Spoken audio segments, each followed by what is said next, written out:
The coffee in the break room on the 14th floor always tasted like burnt copper. It was a fitting flavor for a Washington defense contracting firm that managed data streams for intelligence agencies. I stood by the window, watching the morning traffic. To my new boss, I was Catherine Novak, a 42-year-old compliance officer with a penchant for gray cardigans and spreadsheet audits.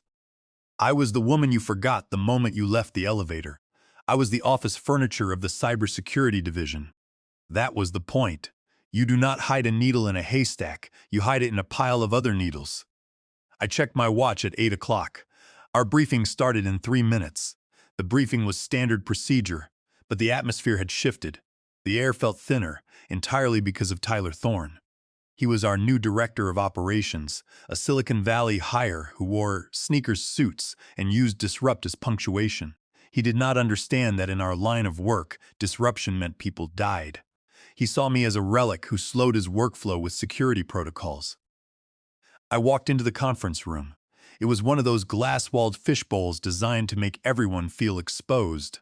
Tyler was already there, leaning back in the leather chair at the head of the table, spinning a fancy pen. He had that gleam in his eye, the look of a man who has never been told no and certainly never had to clean up the mess when a hasty approval went wrong. "Catherine," he said, not looking up from his tablet, "glad you could join us. I was just telling the team about the new vision for the third quarter." "Good morning, Tyler," I said, my voice level and devoid of inflection.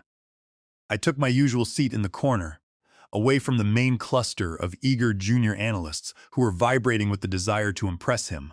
"We need to trim the fat," Tyler announced, finally looking up. His gaze swept the room, landing on me for too long. "Old processes, legacy systems.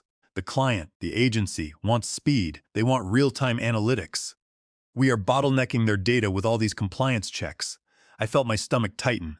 "The compliance checks are mandated by the contract we signed with the Department of Defense," I said softly. "Latency is a feature, not a bug. It allows for encryption scrubbing." Tyler waved a hand dismissively. "That is the old way of thinking. That is fear talking. We are going to streamline. I am authorizing a bypass on the secondary firewall for the outbound logs. We go live with the new protocol on Friday." The room went quiet. The junior analysts looked at each other. They knew enough to know that was risky, but they were too young to know why. "You cannot do that," I said. I did not raise my voice, but the temperature in the room seemed to drop 10 degrees. The secondary firewall is not just for data integrity. It is a masking agent for source protection. "And I am the director of operations," Tyler snapped, his veneer of cool guy boss cracking instantly. "And I am telling you, Catherine, that you are too focused on the limits and not enough on the metrics. If you cannot get on board with the new direction, maybe you are not a cultural fit." There it was, the threat. I did not respond. I simply nodded, opened my laptop, and pretended to take notes, but my mind was racing. Tyler was not just incompetent. He was a wrecking ball. He did not know that the data he wanted to streamline included the encrypted communications of a specific asset deep inside the Russian Ministry of Defense, an asset I had been handling for 11 years, an asset known only as Cobalt. My laptop gave a soft, almost imperceptible ping. It was a custom alert from a background program I had running on a partitioned drive, a drive Tyler's information technology team did not know existed. I glanced at the screen. A single word flashed in the lower right corner, disguised as a system update. Cobalt. My heart stopped. That was not a scheduled contact. Cobalt only reached out unscheduled if the walls were closing in, if he was in danger. Tyler was still talking, something about vertical integration, but his voice sounded like it was coming from underwater. I stared at that notification. If Cobalt was active, I needed to be at a secure terminal immediately. I needed to authenticate the packet and route the extraction protocols. But I was stuck in a glass box with a man who thought cybersecurity was an obstacle course for his ego. "Catherine," Tyler's voice cut through. "Are we boring you?" I looked up. "No, Tyler, I am just processing the variables." "Good," he smirked, "because the train is leaving the station. You are either on it or you are on the tracks." He had no idea. He thought he was threatening my job. He did not realize he was threatening the life of the only man in Moscow who could tell us if nuclear warheads were being moved to the border. I closed my laptop. "I understand the directive," I lied. I will start reviewing the firewall protocols. That is the spirit, Tyler said, clapping. See, even the old guard can learn new tricks. I walked out of that meeting with a calm, steady gait, but inside I was screaming. The game had changed. Tyler was not just an annoyance anymore. He was a massive liability. And in my world, liabilities got liquidated. But first, I had to see what Cobalt had sent. And I had to do it without the disruptor-in-chief looking over my shoulder. The reorganization memo hit the company inbox at 2 o'clock in the afternoon, and it was worse than expected. A demolition of the protocols keeping us legal and safe. Tyler called it Project Glass House. He wanted total transparency between the civilian data analysts and the government liaison officers. He wanted IT support to have the same access as agents routing espionage packets. I sat in my office, a small windowless cube that I had specifically requested because it was harder to bug, and read the document 3 times. Merging these clearances was a federal crime. It was also a death sentence for any covert operative whose identity was masked in the logs. I checked the secure channel again. The morning alert was just a handshake. No transmission followed. The digital dead drop was empty. Either Cobalt was interrupted or on the run. I needed to stall Tyler. I needed 24 hours to secure the line and get a clean extraction order from the division headquarters. If Tyler collapsed the firewalls on Friday, Cobalt's digital fingerprint would be visible to Russian cyber warfare units monitoring our traffic. I walked to Tyler's office. His door was wide open, symbolizing a fake open-door policy. He was drawing meaningless circles on a whiteboard. "Tyler," I said, stepping into the doorway, "we need to talk about Project Glasshouse." He turned, marker in hand, beaming. "Catherine, incredible, right? I am flattening the hierarchy. No more secrets, we will be one big organism." "Tyler, we cannot merge the clearance levels," I said, keeping my voice low. "It violates Title 50 of the United States Code and our federal contracts." He sighed, capping the marker with an exaggerated click. "There you go again, Catherine. Legal says internal non-disclosure agreements cover us. You are clinging to red tape like it is a life raft." "Legal reviews contracts, not operational security," I countered. "There are active partitions in our system that protect external equities. If you drop the firewalls, those equities are exposed." He walked over to me, invading my personal space. He smelled of expensive cologne and arrogance. "Let me be clear," he said, his voice dropping to a patronizing whisper. "I was brought here to fix this company. I do not care about your external equities. I care about throughput. I care about the board meeting next week, where I get to show them that I increased efficiency by 40%. Under corporate law." "Tyler," I said, raising my chin, "you owe a strict fiduciary duty of care and loyalty to this company. Bypassing national security compliance is not an operational shortcut. It is a direct breach of that fiduciary duty. If the government terminates our contracts due to a security breach, the board and the shareholders can sue you personally for the damages, stripping your assets. Your director and officer insurance will not protect you for acts of bad faith and illegal conduct." He laughed. "Log whatever compliance warnings you want, Catherine. But know this, I am restructuring the personnel chart too, and looking for team players." I left his office, my blood running cold. Back at my desk, I initiated a protocol I had not touched in 5 years. I ran a command looking like standard defragmentation. In reality, it was a heartbeat ping to Cobalt's last known location. Nothing. The cursor blinked. "Come on," I thought. "Give me something." Then a response. Not a location, but a code. "Solstice." My breath hitched. Solstice meant his cover was blown. He was in immediate danger and needed extraction. I reached for the secure phone to call the station chief. I needed to declare an emergency. "Catherine," I jumped. Tyler was standing in the doorway of my office. He had Beatrice Finch and a guard with him. "Put the phone down," Tyler said. "I am in the middle of a diagnostic," I said, my hand hovering over the receiver. "It is critical." "It is over," Tyler said. Beatrice Finch stepped forward, clutching a blue folder to her chest. "Catherine, effective immediately, your employment is terminated for cause, specifically insubordination and refusal to adhere to new operational directives." I stared at them. They were firing me in the middle of an active exfiltration crisis. "You cannot do this right now," I said, my voice steady but urgent. "Tyler, listen to me. There is a situation unfolding that you do not understand. If you cut my access now, people will die." Tyler rolled his eyes. It is a server farm, Catherine, not a battlefield. Hand over your badge and your laptop. I looked at the phone. I looked at the terminal where the word solstices was fading from the screen. If I fought them, security would drag me out.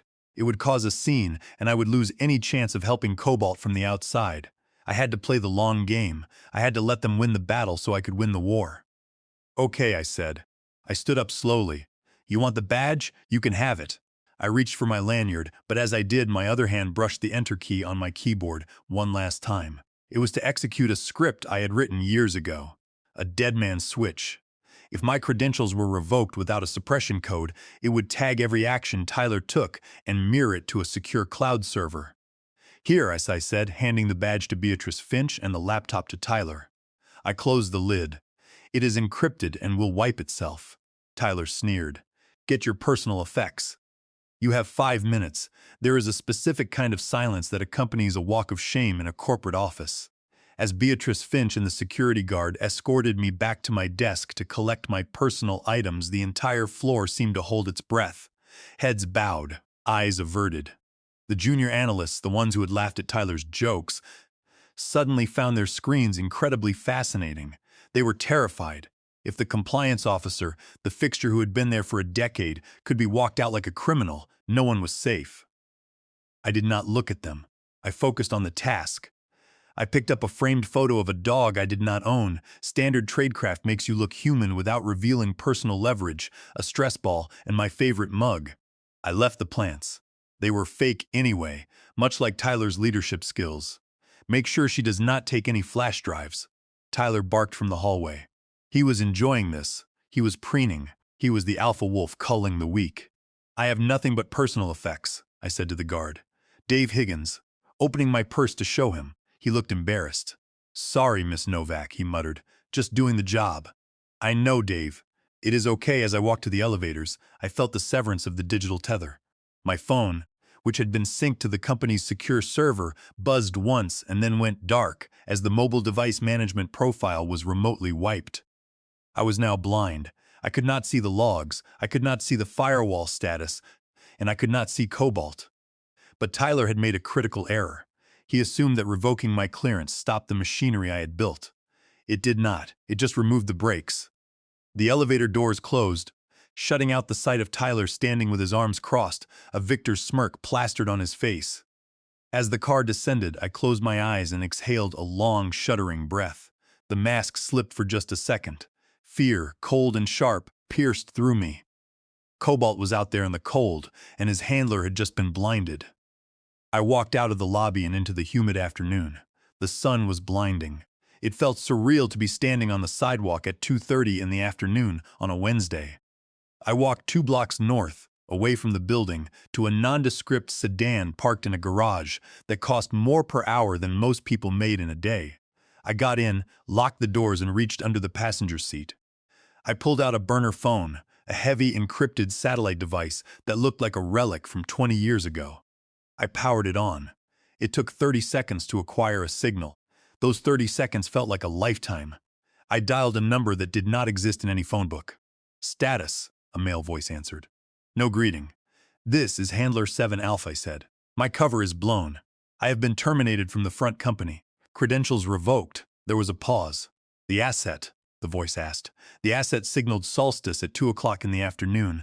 I was unable to initiate extraction before loss of access. Damn it, the voice hissed. It was the deputy station chief, David Crane. How compromised is the company architecture? The new director, Tyler, is lowering the firewalls on Friday, I explained. He is merging the clearance levels. If Cobalt tries to route through the server after that, his traffic will be visible to anyone looking, and the Russians are definitely looking. We cannot raid the company without cause, David Crane said. It would alert the Kremlin that the company is a front. We need a trigger. You will have it, I said, watching the entrance of my old office building through the windshield. I left a logic bomb in the exit protocol. When Tyler runs his optimization script on Friday morning, it is going to flag every irregular packet as a security breach and auto-report it to the Department of Defense. It will look like a massive data leak caused by incompetence. That is risky, Catherine. It is necessary, I said. Tyler is going to hang himself. I just provided the rope, But we need to get Cobalt out now. I need you to activate the secondary relay. We cannot do that without the encryption keys you held at the firm. I know, I said. That is why I need you to pick me up. I did not write the keys down. I memorized them. Stay put. The asset recovery team is inbound. Estimated arrival is 10 minutes. I hung up and leaned back in the seat. I watched the building. Tyler was probably up there right now giving a speech about the new era. He had no idea that by firing me, he had just engaged the gears of a machine that would grind him into dust. They took the bait, I whispered to the empty car. But as I watched, I saw a notification pop up on the burner phone. It was a forwarded packet from the passive listening post I had set up on the company's guest wireless network months ago. Subject: Priority, Cobalt, Low Power Ping. It was a geolocation tag, Moscow but not the ministry. It was a transit hub. He was moving, and he was absolutely terrified. Thursday passed in Arlington with blackout curtains. Tyler was on a victory lap, ordering pizza for the entire floor and calling Friday Liberation Day. I sat in the dark, the glow of 3 monitors illuminating my face. The satellite uplink was stable. I had recreated a mirror of the network traffic using the back door I had left. I could see exactly what he was doing. At 10 o'clock in the morning, a junior systems administrator named Toby Jenkins flagged an anomaly in the queue.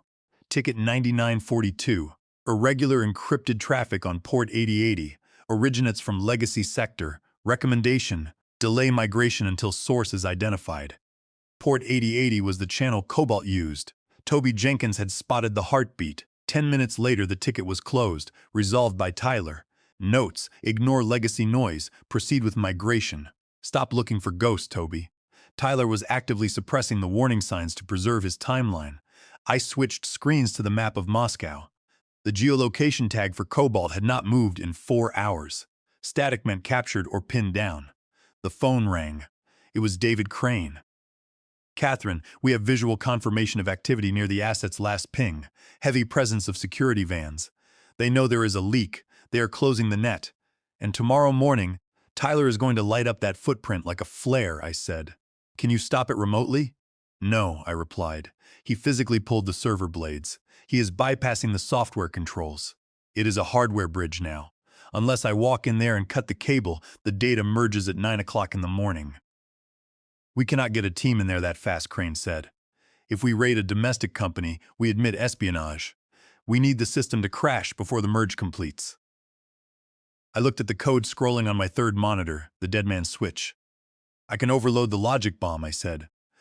I will turn it into a denial of service attack from the inside. It will brick the servers and destroy the company. Do it, Crane said. Save the asset. I drove back to the city as the sun went down. I parked in the underground garage, 3 spots away from the elevator bank. I pulled out a high-gain antenna and connected it to my laptop. I scanned the networks and accessed the guest wireless. I started typing the cascade of commands to flood the internal routers the moment the migration started. He did not stop me. I hit enter. Command queued, execute at exactly 9 o'clock in the morning. Friday morning, 8:59. I was sitting in a diner across the street, my laptop open. 9 o'clock. Process initiated. The data stream on my screen spiked. Tyler had flipped the switch. The firewalls dropped. For 3 seconds, it worked. Then the logic bomb detonated. The traffic graph flatlined. Inside the building, the effect would be immediate. Screens freezing, alarms blaring. The entire building's external communications went down. But in those 3 seconds before the crash, a single packet had escaped, tagged with the digital signature of Cobalt. I checked the burner phone. A message from David Crane. Leak detected. Russian signals intelligence just spiked.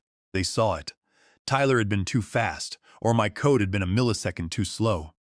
Cobalt's location and encryption key had been broadcast in the clear for a fraction of a second. The phone buzzed again. Asset going dark. Emergency protocol Zulu. The intelligence division was cutting the line to protect the agency. Cobalt was on his own. I sat in my car. People were starting to gather in the lobby. Then the email started hitting the public servers. My personal phone lit up. A text from Chloe in accounting. Everything is down, Catherine. Tyler is screaming. A text from Toby Jenkins.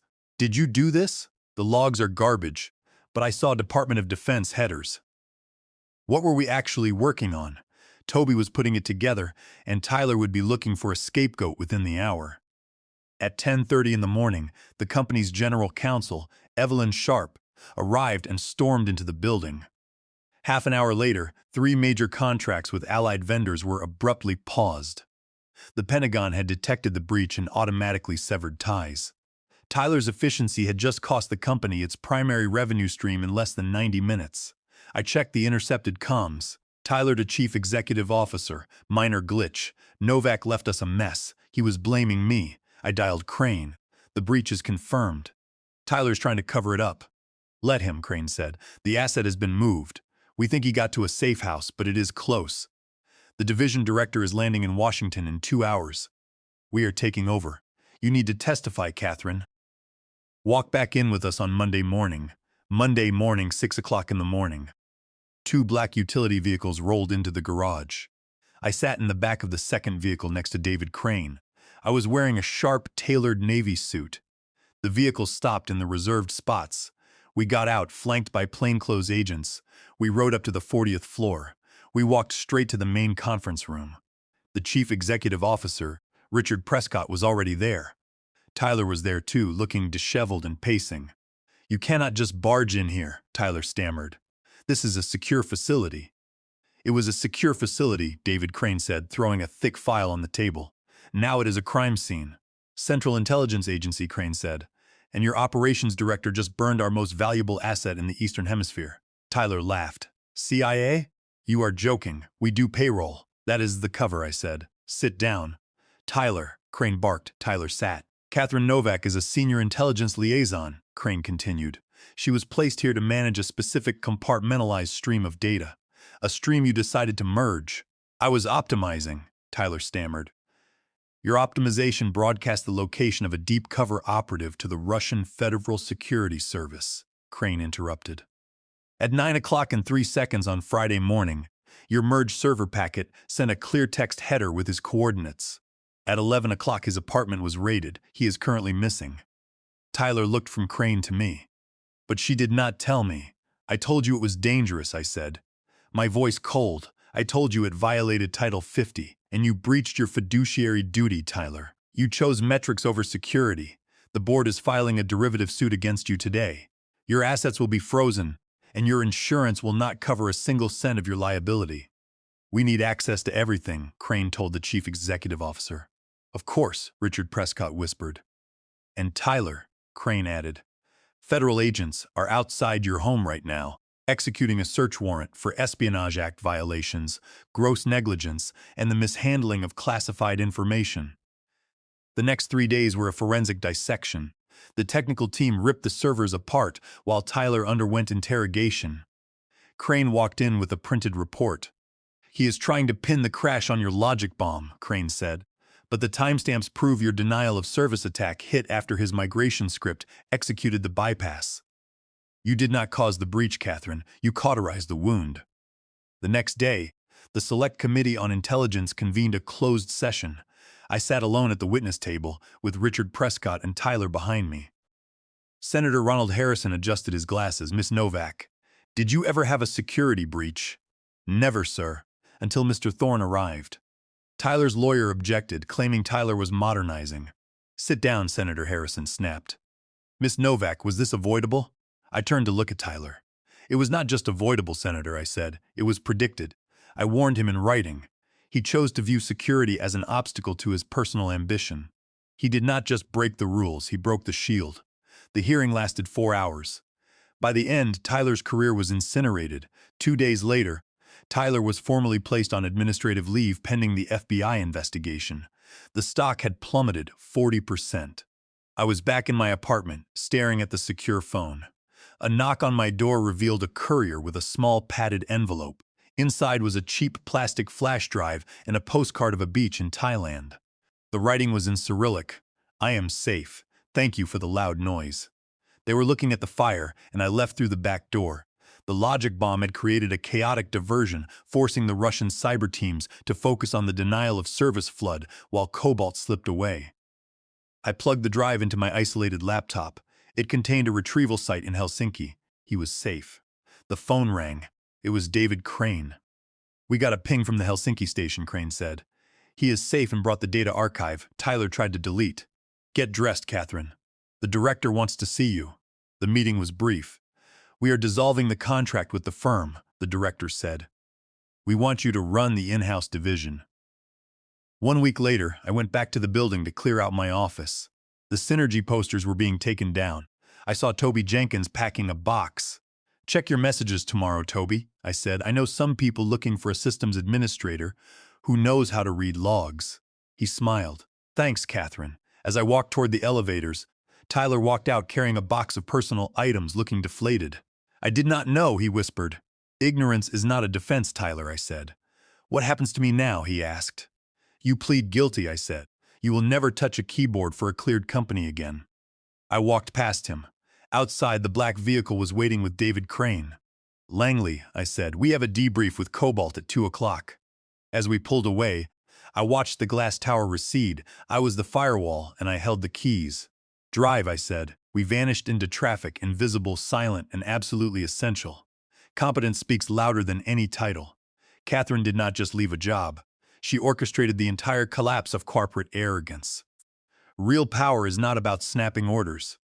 It is about holding the essential keys and knowing exactly when to let go.